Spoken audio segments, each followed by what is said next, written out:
2026년 병오년 붉은 말의 해가 이제 밝았습니다. 네, 새해 복들 인사하신 것처럼 많이 받으시고요. 정말 많이 받으신 만큼 많이 누리시고 많이 또 뿌리시고 그 뿌림의 수혜자가 제가 되었으면 좋겠다는 마음을 조금 드리도록 하겠습니다. 네, 많이 뿌리시란 말입니다. 농담입니다.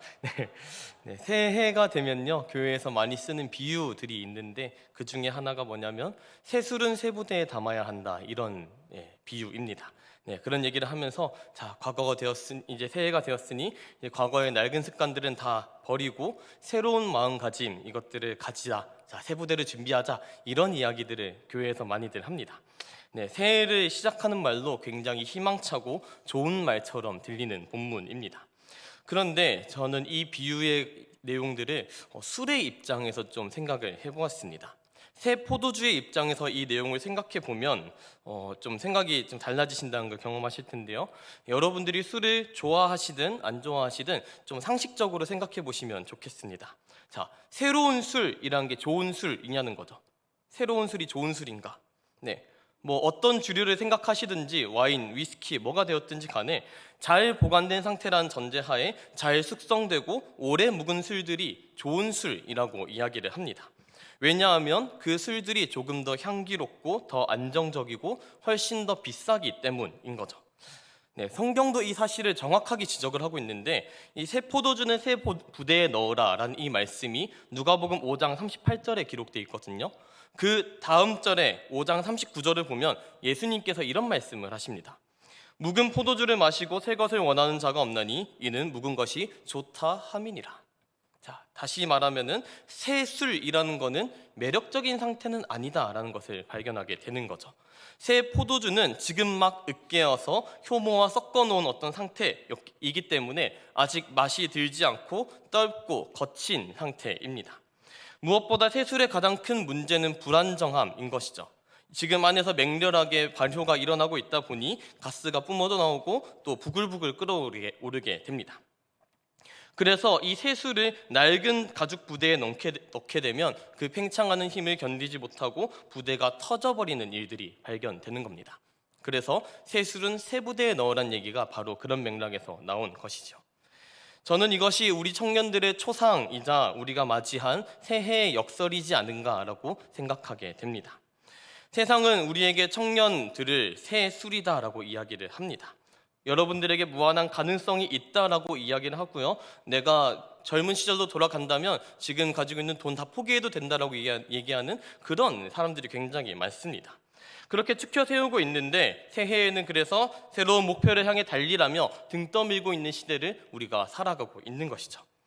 정작 근데 새 술로 살아가는 우리의 내면은 어떠한가 살펴보시게 되면 우리는 빨리 묵은 술이 되고 싶습니다.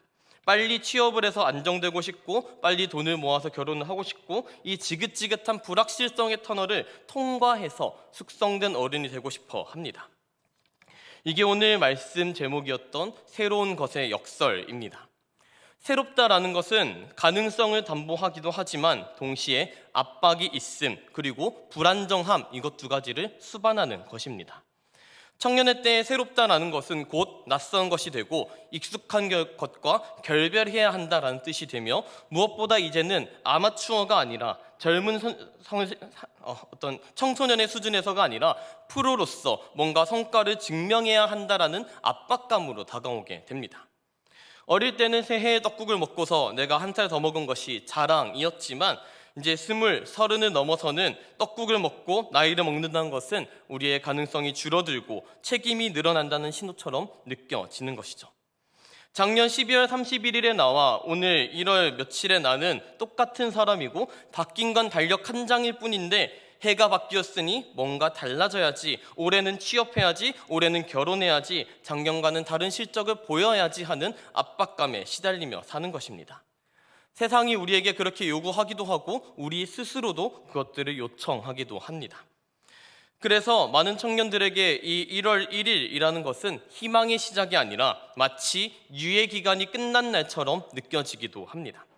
아, 이제는 진짜 보여줘야 하는데 더 이상 미룰 수 있는 핑계가 없는데 하는 그런 불안감이 엄습하는 것이죠. 이것이 바로 우리가 마주한 새로운 것의 역설입니다. 새로움을 갈망하면서도 동시에 그 새로움이 가져올 변화와 책임이 두려워서 움츠러드는 이중적인 마음이 새해 가운데 있는 것입니다. 그렇다면 이 새술과 같은 우리가 터지지 않고 안전하게 그리고 아름답게 숙성되기 위해서 어떻게 해야 하는가라는 질문이 듭니다. 오늘 본문 고린도후서 5장 17절의 말씀은 그 방법을 아주 명확한 조건문으로 제시하고 있습니다. 17절의 말씀을 함께 읽도록 하겠습니다. 그런즉 누구든지 그리스도 안에 있으면 새로운 피조물이라. 아멘.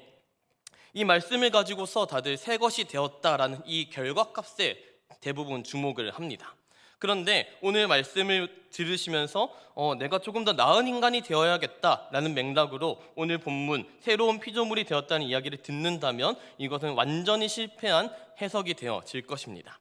우리는 보라 새 것이 되었도다라는 새 것이라는 결과에만 주목하지만 이 문장에서 가장 주의 깊게 보셔야 하는 것은 누구든지 그리스도 안에 있으면이라는 전제입니다.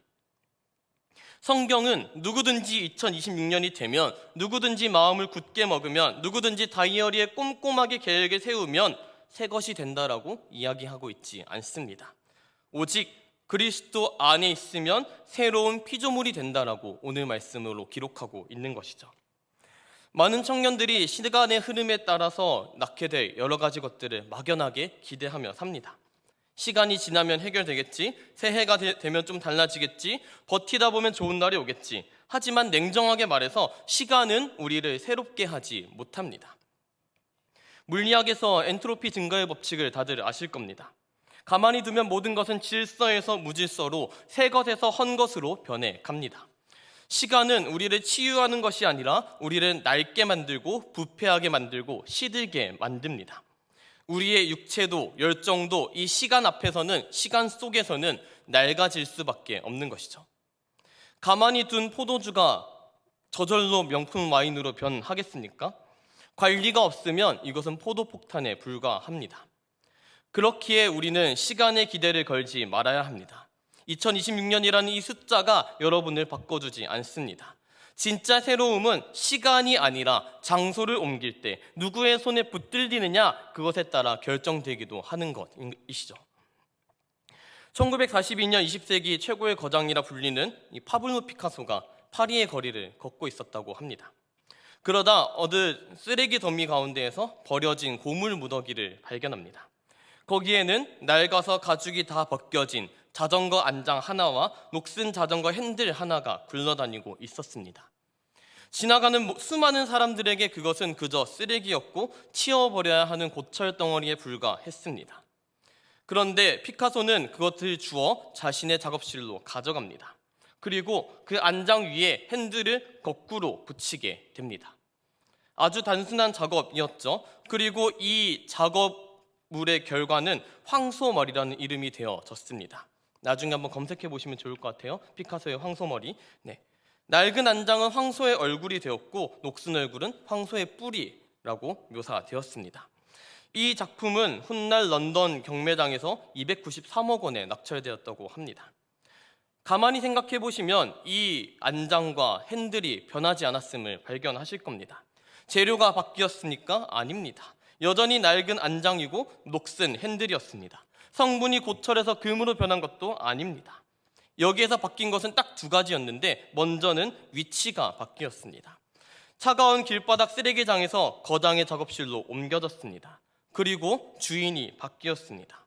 고물상의 손에서 피카소의 손으로 넘어갑니다. 바뀐 거라고는 위치와 소속 이것뿐이었는데 그 쓰레기는 세기의 걸작으로 새로운 피조물이 되었습니다. 우리의 인생도 마찬가지인 것 같습니다. 세상의 기준으로 볼 때 지금은 반짝거린다고 할지라도 우리는 결국 낡은 안장처럼 볼품없어지게 될 것입니다. 너무 일찍 낡은 안장처럼 보이기도 합니다.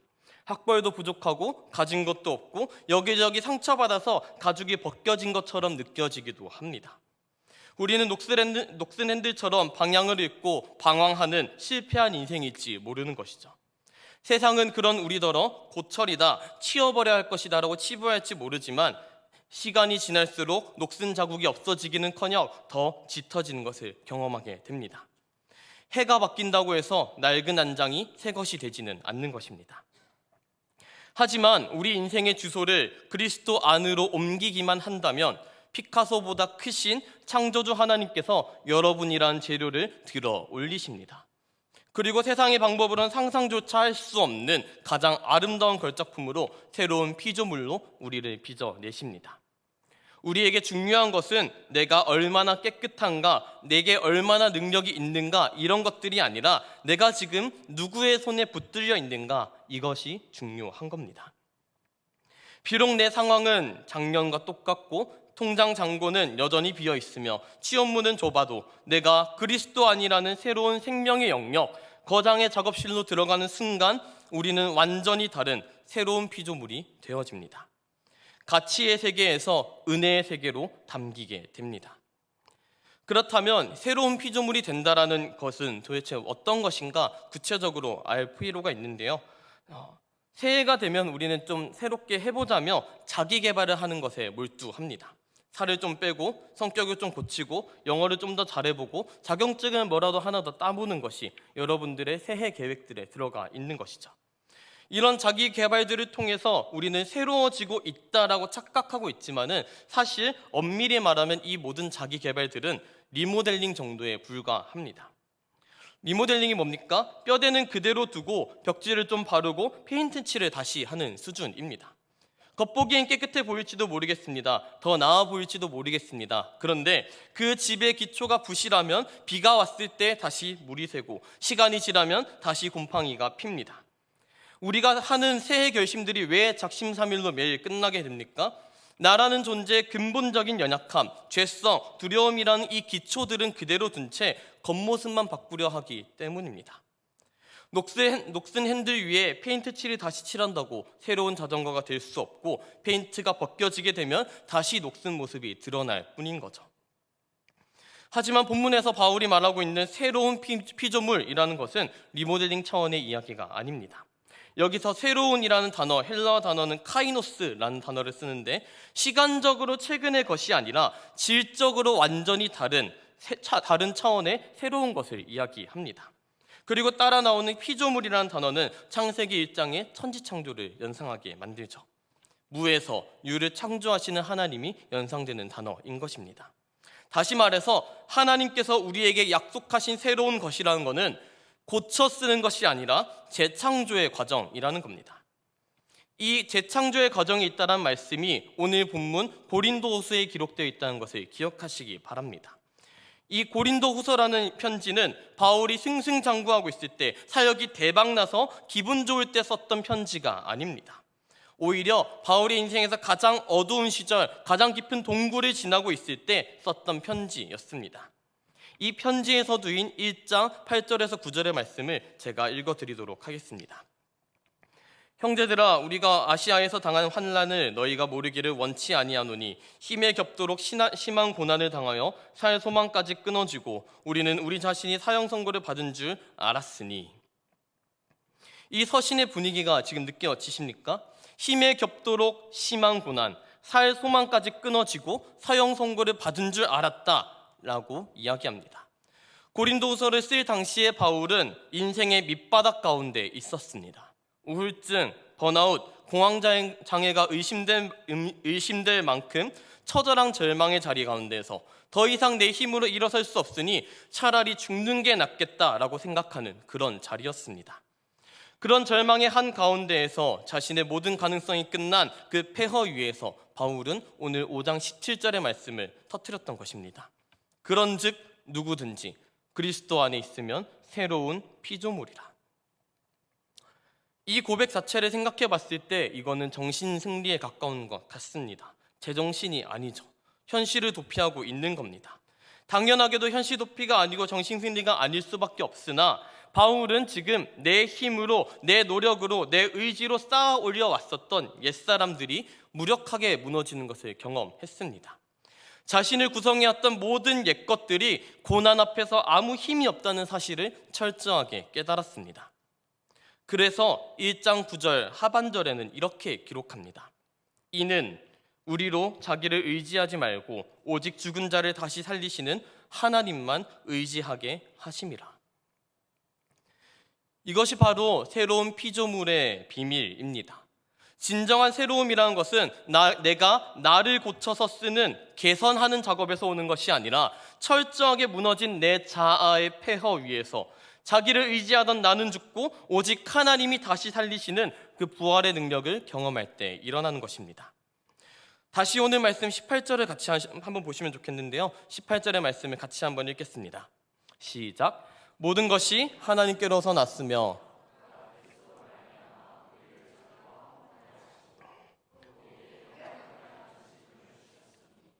앞에 있던 문장을 기억하시기 바랍니다. 모든 것이 하나님께로서 났다라고 합니다. 이 새로움의 주어는 내가 아니라 하나님이십니다. 피카소가 고무를 주어 작품을 만들었듯 이 일들은 하나님이 주도하시는 일입니다. 하나님은 우리를 고쳐 쓰시는 것들이 아니라 그리스도 안에서 우리를 완전히 다시 태어나게 하시는 분이십니다. 과거의 실패, 상처, 죄책감, 열등감, 이 모든 이전의 것들은 지나간 것입니다. 우리가 예수님의 십자가 안으로 들어가는 순간 옛사람은 십자가에서 죽어 장사 지낸 바 되었습니다. 그리고 예수님의 부활과 함께 우리는 전혀 다른 존재, 하나님의 자녀라는 새로운 신분으로 다시 태어난다라는 것이죠. 지난 한 해 동안 많이들 실패하셨을 것입니다. 자존감이 바닥을 치고 나는 왜 이것밖에 안 되는가 절망 속에 새해를 맞이하신 분도 계실 것입니다. 나는 녹슨 핸들 같다라고 생각 드시는 분도 계실 것이고요. 여러분 안에 부글거리는 그 불안함 때문에 터질 것 같은 분도 계실 것입니다. 그렇다면 역설적이게도 여러분들은 지금 새로운 피조물이 될 수 있는 가장 완벽한 자리에 와 있음을 기억하시기 바랍니다. 내 힘으로 나를 꾸미려던 리모델링은 멈추고 나의 무력함을 인정하며 하나님만 의지하기 시작할 때 바로 그곳에서 하나님이 주도하시는 진짜 새 창조가 시작되기 때문입니다. 우리가 그리스도 안으로 위치를 옮기고 하나님의 재창조를 경험할 때 무엇이 달라지겠습니까? 바울도 새로운 피조물이라고 스스로를 선포했지만 여전히 감옥에 있었습니다. 여전히 감옥에 갔으며 매를 맞기도 하고 가난에 시달리기도 했습니다. 겉으로 보기엔 전혀 변한 것이 없어 보이는 것이 그리스도 안에 있는 바울이었던 것이죠. 우리 신앙의 현실도 마찬가지입니다. 그래서 많은 청년들이 묻습니다. 목사님, 제가 그리스도 안에 있다고 믿는데, 저에게 신앙이 있다라고 믿는데, 신앙의 선택을 했는데 왜 제 현실은 변하지 않습니까? 왜 여전히 취업은 안 되며 통장은 비어 있으며 제 성격은 까칠합니까? 물어볼 수밖에 없는 삶의 자리를 마주합니다. 맞습니다. 상황은 그대로일 수 있습니다. 피카소의 황소머리도 여전히 쇠붙이였습니다. 하지만 결정적인 한 가지가 달랐다는 것을 기억하시기 바랍니다. 상황이 바뀐 것이 아니라 그 상황을 보는 눈이 바뀌었다는 것을 기억하시기 바랍니다. 고물을 예술로 보는 눈이 생긴 거죠.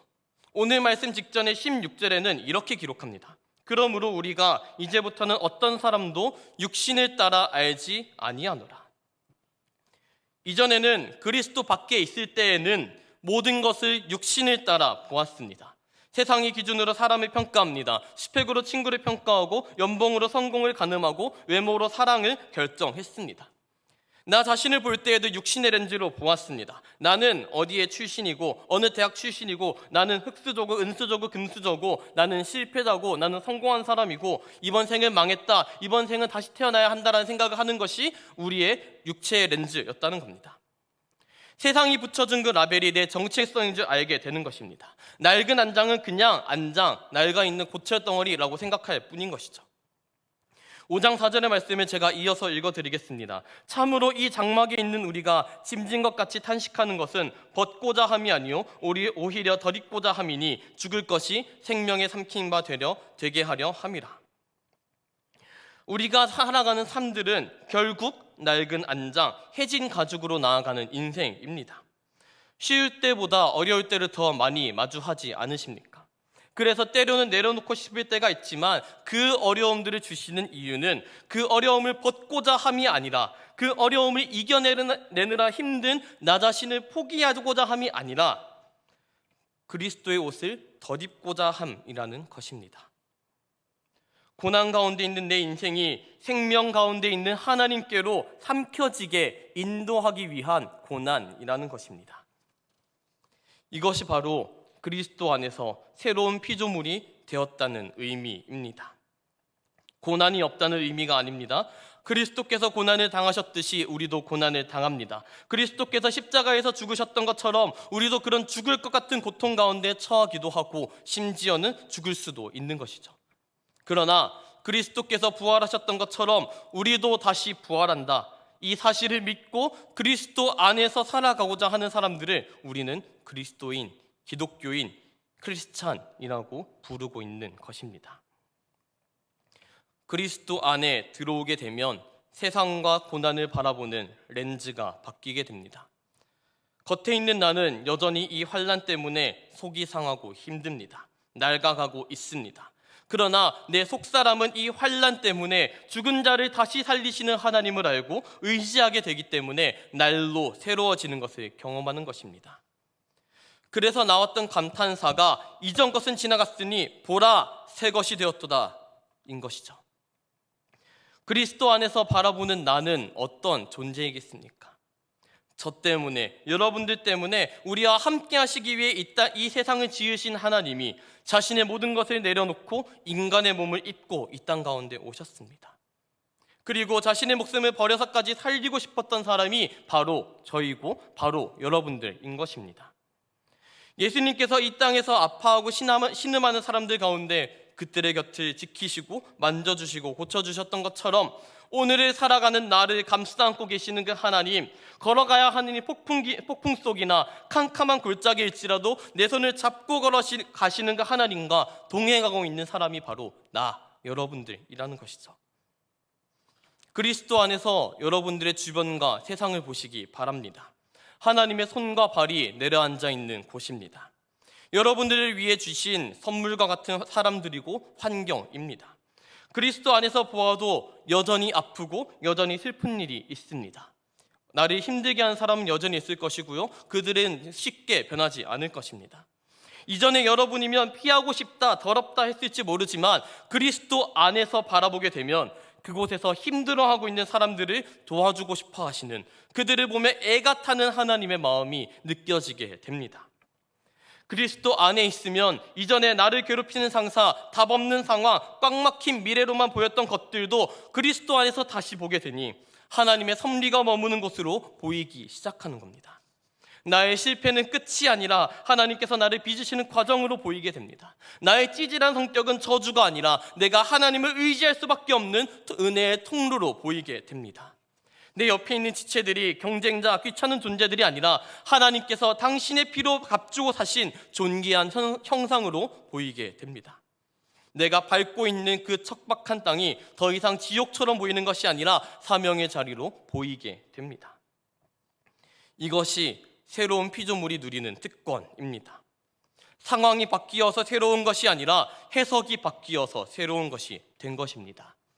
고물상에서 굴러다니고 있던 내가 하나님의 갤러리에 전시된 작품임을 깨닫는 순간 내 삶의 모든 의미들은, 모든 순간들은 의미를 갖게 됩니다. 이전에는 망했다라고 읊조리고 있던 그 입으로 이제는 하나님이 하실 일이 기대된다라고 고백하게 되는 것이죠. 이것이야말로 기적 아니겠습니까? 한 입으로 두 말을 할 수 있는 이것이야말로 정말로 큰 기적 아니겠습니까? 말씀을 맺으랍니다. 2026년 새해 새로운 것의 역설 앞에 여러분들 두려워하지 않으시기를 축원드립니다. 세상이 요구하는 그 새로움은 결국 여러분들을 지치게 할 것입니다.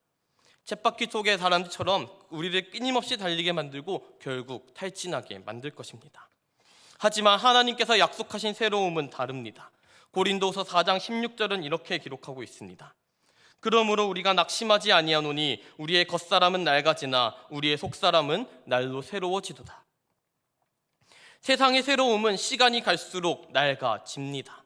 1년 전에 나왔던 새로운 폰이 이제는 험폰이 되어집니다. 그리스도 안에 있는 새로움은 시간이 갈수록 깊어지고 선명해지고 영광의 길을 향하여 비추어집니다. 나이가 들수록 상황이 어려울수록 오히려 우리 영혼이 하나님을 더욱더 의지하려고 발버둥칠 때 생명의 샘을 향해 나아가게 되는 줄로 믿으시기 바랍니다. 우리는 갓 담근 술과 같은 존재들입니다. 불안정하고 부글거리고 압력에 시달립니다. 우리는 빨리 안정된 묵은 술이 되고 싶어 하지만 꼭 기억하시기 바랍니다. 여러분들이 새술로서의 불안함을 견디고 가장 아름다운 포도주를 익어가는 유일한 방법은 스스로의 힘으로 빨리 숙성되고자 애쓰는 어떤 것들이 아니라 새 부대이신 예수 그리스도 안에 담기는 것뿐입니다. 새 포도주는 새 부대에 담아야 합니다. 오직 예수 그리스도라는 그 넉넉한 부대만이 우리가 갖는 뜨거움과 불안정함과 떨고 신 모든 것들까지 다 감당할 수 있음을 믿으시기 바랍니다. 그러므로 2026년 한 해 동안 무엇을 할 것인가를 정하기에 앞서 어디에 있을 것인가 이것을 먼저 정하시기 바랍니다. 새해 다이어리에 빼곡한 계획들을 적기 전에 여러분들의 영혼의 주소를 파악해 보시기 바랍니다. 불안할 때마다, 막막할 때마다, 남들과 비교되어 비참해질 때마다 스스로에게 질문하시기 바랍니다. 나는 지금 어디 있는가? 내 염려 안에 있는가? 세상의 비교 안에 있는가? 아니면 나는 그리스도 안에 있는가? 이것들을 질문하실 때 피카소의 손에 들였던 그 고물들을 기억하시며 여러분 자신을 하나님의 손에 맡기시기 바랍니다. 우리가 해야 하는 일들은 스스로를 닦고 기름칠을 하고 스스로를 조이는 것들이 아니라 그리스도 안으로 뛰어드는 것입니다. 그분의 십자가 사랑 안에, 그분의 말씀 안에, 그분의 임재 안에 머무르는 것이 우리의 역할이라는 것입니다. 뛰어든 그 자리에서 하나님께서 친히 우리를 빚어가시는 은혜를 경험하시게 될 겁니다. 내가 노력해서 만드는 리모델링들이 아니라 하나님이 만드시는 재창조의 역사가 시작되는 것을 경험하실 것입니다. 여러분이 계획하지 않았었던 길, 여러분이 상상하지 못했던 그 거룩한 변화들이 여러분의 삶을 이끌어 갈 것입니다. 세상은 그런 여러분들의 삶을 보고 고철이라 부를지라도 쓸모없는 것이다, 폐기되어야 한다고 말할지라도 하나님께서는 우리를 걸작품이라 부르신다는 사실을 기억하시기 바랍니다. 마지막 17절 말씀을 함께 읽고 기도의 자리로 나아가도록 하겠습니다. 그런즉 누구든지 그리스도 안에 있으면 새로운 피조물이라. 여기까지만 읽겠습니다. 다시 한번 읽을게요. 시작. 그런즉 누구든지 그리스도 안에 있으면 새로운 피조물이라. 아멘. 이 말씀이 여러분의 한 해 동안을 지키는 견고한 성도 같은 말씀이 되기를 소망합니다. 세상의 압박 가운데에서 여전히 변할 것 같지 않은 그 현실 속에서 그리스도 안에서 영원히 변하지 않는 견고한 진정한 새로움이 있음을 기억하며 그 안에 있기를 포기하지 않는 저와 여러분들 되기를 주님의 이름으로 축원합니다. 함께